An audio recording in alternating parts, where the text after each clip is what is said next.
afternoon, my friends. This is Paul, and welcome to another episode of ISTJ Observations, where I take into account everything that I've learned about Myers-Briggs and also offer a few of my personal observations, hence the title, of what I have come to realize through my personal experience.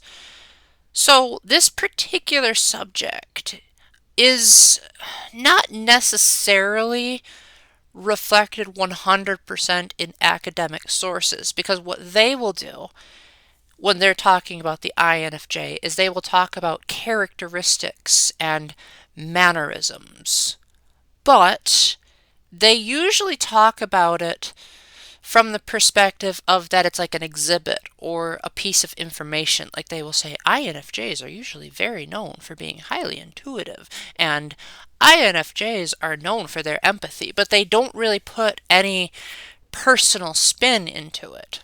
So what I'm going to do is I am going to clarify first and foremost that most of this episode is not only based on my personal experience, but on people of other types that have noted this phenomenon happening. So I guess you could say it's based on a lot of oral tradition and people that have observed this is a pattern. INFJs do this. And then I'll try to look at the objective function stack and the descriptions of the INFJ personality type and try to think, why do they do this thing that I have personally observed in an objective format? So, starting with the personal experience, INFJs have this tendency, they don't do it all the time, but they do it enough where it catches me off guard when it happens, where when I am talking, they tend to get this really, really focused look on their face. But then, if it seems like the topic is of an emotional matter, they seem to go even deeper, and they have this like really, I like to call it the death stare. Like it looks like they're x-raying into my soul because it seems like they're really, really, really paying attention in the moment. And whenever I say like, oh my gosh, what's with the stare? They say, what stare? I wasn't staring at you. And I'll say, oh my gosh, you looked like you were x-raying into me. And the INFJ will say, I was? Really? Now, I think the reason why they're unaware of this is because they're using their introverted intuition to such a high degree that because it's introverted, they're not necessarily going to be able to explain it very well. With any introverted function, it's not always easy to just openly blab about it. You sort of still have this inward sensation where you have a hard time articulating it, whereas like with the extroverted functions, it's much more obvious and much more like bleh about everything. So I think that the other factor into why INFJs don't really notice when they do that is their inferior function, extroverted sensing, means that, well, it's sort of a blessing and a curse for them in this moment. I personally think that the blessing part comes from the fact that they are so focused in the moment that they're able to pay attention to all of these words while their introverted intuition is filtering out, I'm trying to spot a pattern here. I am really trying to get a read on this person. But if they weren't paying attention in the moment, if perhaps they had introverted sensing instead, they'd be contrasting it and saying, how is this moment familiar? But introverted sensing and introverted intuition can't coexist. So I think that it personally is a really good combination that they have, as it means that they're really paying attention and they're not like being rude and zoning out and saying like, huh, what were you saying? I totally forgot about it. Now you might be thinking to yourself, wait a minute, Paul. INTJs also have introverted intuition and extroverted sensing as their top and bottom. Why don't they have the stare? Well, it's because they don't have extroverted feeling. Now, INFJs have extroverted feeling as their secondary function. Now, most people would believe that this automatically makes them empaths. However, not everyone is an empath. not even if you're an extroverted feeler.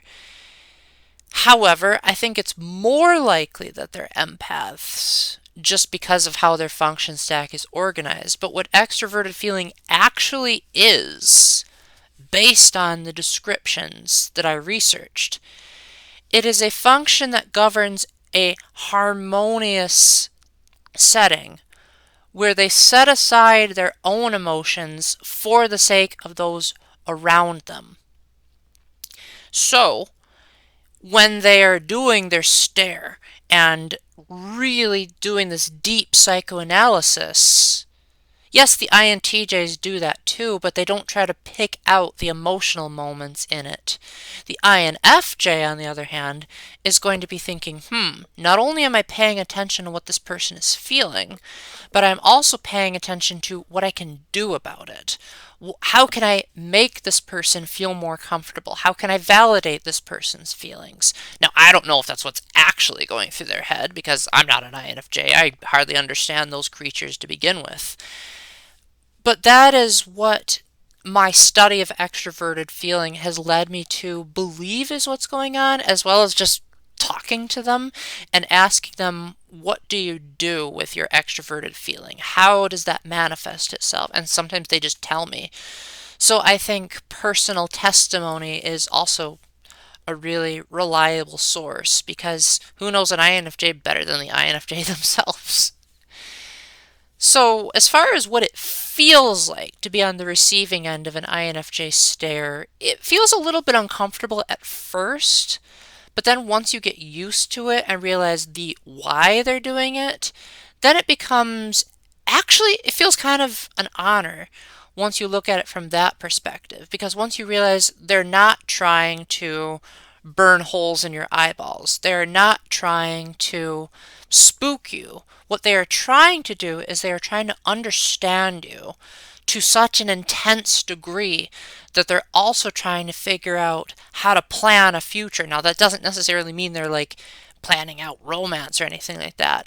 It means that if this person means a lot to them and they are like wanting to say like, let's continue a platonic relationship, let's continue a relationship, let's continue being siblings, their introverted intuition is naturally going to be thinking about like, how can I make this happen? How can I set out a future possibility? So to me, it feels like they're being loyal now that I know better. It feels like they are really trying to get to know me quite a lot. And that's great. Because I feel like my experience with INTJs is that even though they're also very future oriented, it doesn't feel like they try their hardest to really make you feel valued. Like they have their own ways of validating your friendship. Like I know my best friend, he's an INTJ. He's not always the most touchy-feely, but every now and then he'll say stuff like, hey, Paul, I wanted to chat. Or, you're still my best friend, right? But it's like very few and far between that those moments happen. So he doesn't have this really obvious face that shows that he's feeling a strong surge of loyalty in that moment. INFJs, on the other hand, because they have extroverted feeling, that does mean that they're going to prioritize tribe over self. However, that doesn't mean that they're incapable of showing their own emotions. In fact, my observation of when an INFJ is doing the stare, or as I like to call it, the X-ray vision, they are actually adjusting their emotional self in the moment to try to be whatever emotion is necessary for the moment. If you take my friend Kara, for example, she is one of the more emotional, or one of the INFJs that's more like willing to show her own emotions than other INFJs would, at least in my experience. And a lot of times, if I am like telling her a story, her face will actually change to reflect what it is that I am saying. So if I am sad, her eyebrows will start creasing. If I'm telling happy stories, her cheeks will slowly start to rise. But it's much more subtle. It's almost as though she's anticipating what it is that I need. And she wants to make sure that she's whatever amount of support that I need in that moment. So there's the extroverted sensing again coming in and saying what is needed in the moment, not comparing it to anything, just taking into account all of this sensory information. What are the words coming out of Paul's mouth? What is he actually saying? Then the introverted intuition is like intuiting, like this is what Paul's feeling, even though he's not explicitly saying I am sad right now. So you can't use one perceiving function without the other, just like you can't use one judging function without the other. So I would say that if you're an INFJ watching this, and people give you a hard time for when you give that stare that you keep telling people you don't mean to do, I think if people bring that up, just say, I didn't mean to make you uncomfortable. I am just really invested in what you are saying and really trying to be the best person I can be for you. In other words, you're validating that you're not just taking a one-size-fits-all mentality. You're not just saying, oh, I am just going to be polite because of, I don't know, that's the common rules of courtesy like someone like me would do. But rather, the INFJ, as much as they like to say that they don't, are actually doing compartmentalization. They are actually taking the person that they're in front of in the moment and putting them into this box, but not in the sense of limiting them. They're putting them into this box to say, this is what I am observing about this person, and I am giving this person exactly what that specific person needs, instead of treating everything like a spectrum. So rather than the INFJ saying, oh, another ISTJ, let's just go into my studies and look into what must I do to be around an ISTJ, they'll say, what must I do to be around this ISTJ? And for that, I think that most types will respect you very much. Now, when you're around ISTJs, you might notice that your X-ray vision might be a little bit faulty compared to how you are with other types. Because the ISTJ and the INFJ share no functions in common. In fact, their function stack is actually totally reversed. So if you believe in the shadow functions, then even those are the other way around, where introverted sensing is in the 8th, where it's in the 1st for the ISTJ. So my friend Kara, who's an INFJ, she's often stated that like I'm slightly harder to get a read on than other people. And I think a few of my other friends, you know who you are if you're watching this, have said like, for as much as I can read people, I have a hard time reading you sometimes, Paul. And that's because, at least with the other types, there's usually some kind of common ground that the INFJ can latch onto, and therefore there's a sense of relatability. So, for example, you take, like, even a type that's so far removed, like the ESTP, which is the INFJ's letter opposite. They still share the same functions. So even if the ESTP is using the INFJ's inferior function, it's still extroverted sensing. They can still, to a certain extent, grasp it. However, with the ISTJ, they have to really think like, oh my gosh, this person is using a function that doesn't even exist. And I have to really stretch my brain to figure out, why are these guys so constantly contrasting the past when I am trying to move forward? And again, like, I'm guessing, but I'd like to think my guesses are pretty accurate because I've again, most of my best friends are INFJs, so I've been around them a lot and I've heard what they have to say. And then again, you could use that with any type. Just go around anything. Like you take the INFP. They also don't share any functions in common with the INFJ. But on the other hand, the INFP leads with feeling and the INFJ's second function is feeling. So they can say, okay, at least we have the common ground of we both make decisions based on our emotions, albeit a different kind of emotion making decision, but you know what I mean. So they can say, okay, let me adjust myself to that. That's pretty easy. To the ISTJ, on the other hand, not only is their emotion in the tertiary spot, or not emotion, their feeling function in the tertiary spot, but it's introverted feeling.